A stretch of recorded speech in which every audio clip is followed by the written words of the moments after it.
Monde du savoir, monde du savoir, pas seulement pour les enfants.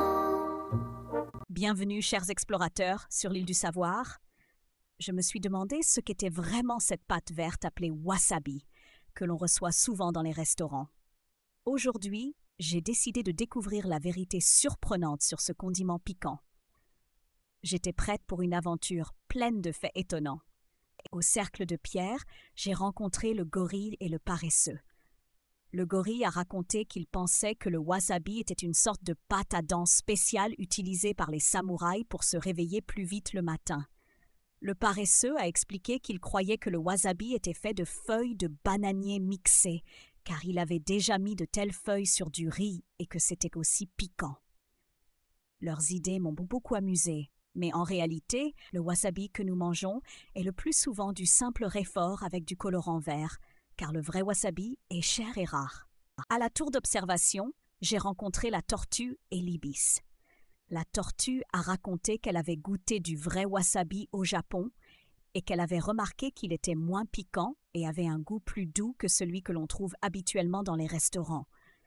L'ibis a confirmé que le vrai wasabi pousse surtout au Japon, dans des ruisseaux de montagne très purs, ce qui le rend difficile à obtenir et cher.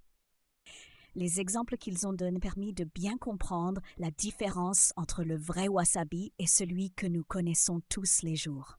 Sur le pont de la réflexion, j'ai rencontré le toucan et Lara. J'ai voulu tester leurs connaissances et je leur ai demandé ce qu'ils savaient sur le wasabi.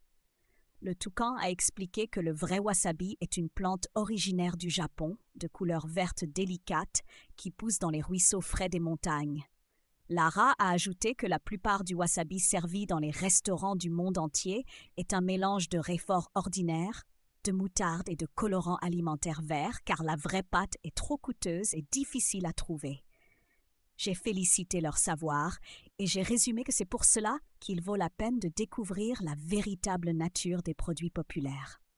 Chers chercheurs, aujourd'hui, j'ai appris la véritable histoire du wasabi. Je sais maintenant que dans les restaurants, on reçoit le plus souvent du réfort coloré en vert à la place du vrai wasabi. J'espère que ce fait surprenant vous a plu et que vous serez avec moi pour de nouvelles découvertes sur l'île du savoir.